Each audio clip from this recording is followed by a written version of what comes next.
प्रमेया foundation के द्वारा 5 और 6 मार्च 2022 के दिन निशुल्क श्रम कार्ड बनाने का संकल्प लिया। यह कार्य बोरीवली पूर्व में किया गया था। इसमें लोगों ने बढ़ चढ़कर हिस्सा लिया और इस निशुल्क सेवा का लाभ लेते हुए कई लोगों ने अपने ई श्रम कार्ड बनवाए। यहाँ पर उन्हें ई श्रम कार्ड के बारे में और उनके फायदों के बारे में भी जागरूक किया गया। ई श्रम कार्ड होने पर गरीबों को बड़ा लाभ होता है। उसमें 2 लाख तक का स्वास्थ्य बीमा आश्रम धारक को मिलता है। बीमार होने पर लोग हैं जो पूरे दिन काम करते हैं और सुबह काम करेंगे तो ही शाम को जिनकी रोजी मिलती है और पेट भरता है, तो इन लोगों के लिए सरकार ने ई श्रम कार्ड वर्ग किया है। जिस वजह से उनको अगर कोई आपत्ति आती है उनके ऊपर या कोई मेडिकल आता है तो फिर उनको 2.5 लाख रुपया शासन दे रहा है। तो ये लाभ उनके तरफ भी जाना चाहिए कि अंत्योदया आखिरी पंक्ति तक बैठने वाले लोगों तक ये प्रयास है हमारा कि उनको ये सहयोग मिलना चाहिए। यही एक थॉट्स था कि लोगों को लिए काम करना है और जो नीचे है उनको ऊपर लाने का प्रयास कर। जो 12-12 घंटा काम करता है उनको कभी कभी ये सब अवेयर भी करना पड़ता है, क्योंकि काम के वक्त से उनको इसके लिए वक्त निकालना बहुत वक्त लगता है, टाइम लगता है। इसीलिए हमारा प्रयास है कि लोगों तक जाए और जितने भी शासन की, सेंट्रल गवर्नमेंट की जितनी भी पॉलिसीज़ है वो लोगों तक पहुंचाए। जैसे कि आज हम ई श्रम कर रहे हैं, जैसे आधार कार्ड लिंक करना है, उसके बाद फिर जो मेडिकल क्लेम है, जो आयुष्मान भारत है, ये सब चीज़ें उनके तक पहुंचाने के लिए एक हम जरिया बने, यही हमारी सोच है। ई श्रम कार्ड कैंप है ये।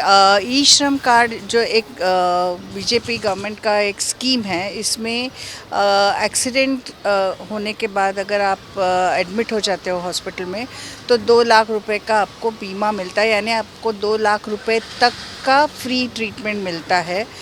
ये एक हमारा सेकंड प्रोजेक्ट है। हमारा पहला प्रोजेक्ट ये प्रमेय वेलफेयर फाउंडेशन जो है वो मैंने सितंबर 2021 में इसके लिए रजिस्टर किया था कि गवर्नमेंट की जो बेनिफिशियल जिनको लाभदायक जो योजनाएं होती है वो आम आदमी तक पहुंचती नहीं है।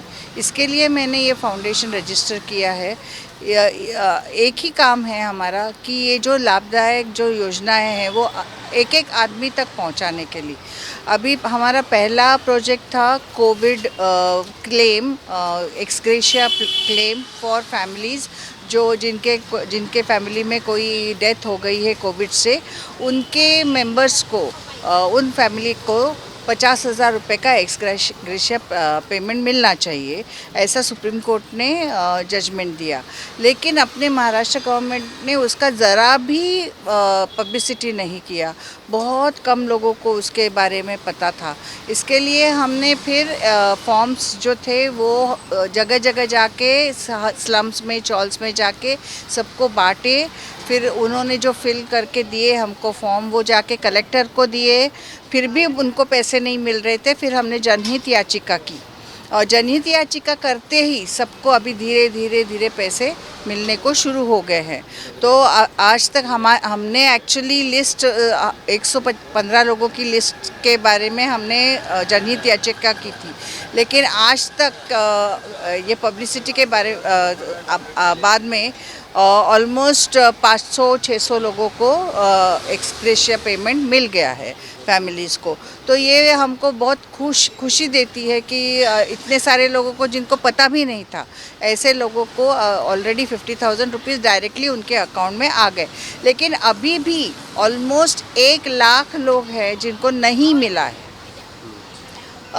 उसके बारे में भी हम अभी जनहित याचिका अभी जारी है, अभी भी ख़त्म नहीं हुई है, तो उसके बारे में अभी आर्ग्यूमेंट चलेंगे। अभी ये हमारा दूसरा प्रोजेक्ट है ई श्रम कार्ड। ये हमने क्यों लिया?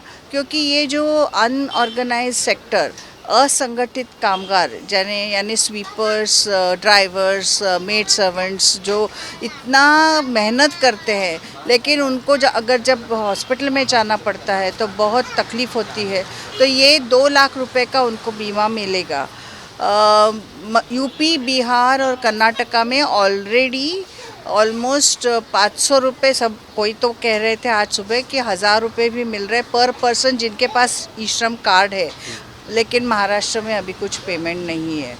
ये फाउंडेशन का काम मैं इसी के लिए कर सकती हूँ इस तरह से, क्योंकि मैं तो 35 साल से प्रैक्टिसिंग एडवोकेट हूँ, सुप्रीम कोर्ट में भी जाती हूँ, लेकिन ये जो स्ट्रक्चर हम बना सके ये मेरी फ्रेंड कमला की वजह से हुआ है। प्रमेय वेलफेयर फाउंडेशन जो है ये हमने सितंबर में इस्टेब्लिश की है और ये अभी 6 महीने ही हुआ ऑर्गेनाइजेशन को, और लेकिन हमारा काम जो है ग्रास रूट लेवल पे होता है। तो उसके लिए हम क्या करते हैं, एरिया में जो लोकल लीडर्स होते हैं उनको इन्वॉल्व कर लेते हैं, तो हमें वो सपोर्ट मिलता है। क्योंकि अभी ये कोविड का समय था, अब तक अभी थोड़ा कम है, तो हमें कॉलेज के वॉलेंटियर्स नहीं मिल रहे थे, तो हम लोकल ही वॉलेंटियर से काम चला रहे थे और इतना अच्छा सपोर्ट मिलता है ना। ज़्यादातर मैं लेडीज़ के बारे में बताऊँगी, बाई चांस मेन को मालूम भी हो लेकिन घर की लेडी को कुछ मालूम नहीं रहता है। तो हमारा मेन उद्देश्य है कि सब तक पहुंचना और उनको एक्सप्लेन करना कि स्कीम क्या है और आपको क्या फ़ायदा होगा, और हम आपको ये फ़ायदा आपके डोर स्टेप पे ला रहे हैं फ्री ऑफ कॉस्ट पे। तो ये सब हम करते हैं। अभी हमारे जो ये स्ट्रक्चर अभी हम और एडवोकेट राव ही बस है, दोनों ही डायरेक्टर है, हमारे पास कोई स्टाफ नहीं है, कुछ वॉलेंटियर है और हम दोनों मिलकर के काम कर लेते हैं। और मेरा जो बैकग्राउंड है वो एनजीओ का है, तो it is a great help for our this newly found प्रमेय वेलफेयर फाउंडेशन, और लीगल मैटर वगैरह सब सुमेधा देखते हैं। ये प्रमेय मैडम सुमेधा जी और दूसरा मैडम का मैं नाम भूल गया, ये दोनों सबसे पहले मेरा उनके साथ जुड़ना हुआ था।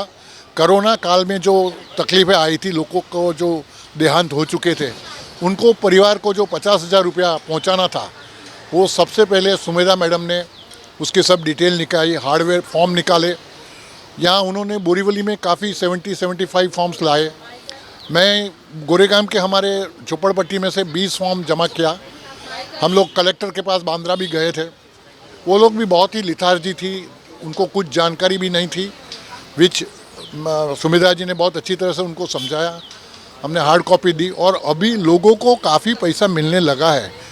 दूसरा ये हुआ कि लोगों को जानकारी हुई, ये व्हाट्सएप के द्वारा हमने काफ़ी लोगों को, यहाँ नहीं हमारे गुजरात के भी काफ़ी लोग आए। मैं भाटिया बाय कास्ट, तो हमारे गुजरात में से भी इतने लोगों को आया, और अभी रोज़ का मुझे 2-3 फॉर्म आता है। एक लेडी का भी एक दिन के पहले ही मुझे फ़ोन आया था, उसके आंख में आंसू था, प्रमोद भाई 50,000 रुपया वो छोटी बात नहीं है, मेरा 1 महीने का खर्चा निकल जाएगा। ये जो चीज़ है वो उनका ज़रूरियात का उनका पैसा मिल रहा है, हक का मिल रहा है। हम बहुत खुश हैं।